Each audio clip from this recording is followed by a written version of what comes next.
In February, we commemorate Black History Month. Our African American community has a unique history that has helped us all develop a stronger identity.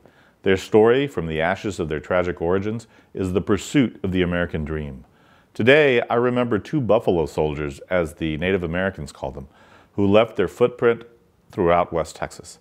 Henry Flipper, the first African American graduate of West Point. He served as a quartermaster at Fort Davis. And John Ross, another African American, who stood bravely atop the Guadalupe Mountains during the Indian Wars.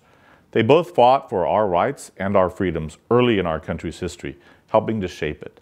Although very important and significant, these are just two stories of many. It is important for us to learn the achievements and the milestones of the African American community and how they've contributed to our entire country. Through the trials and tribulations, their community has really helped our nation become a more perfect union.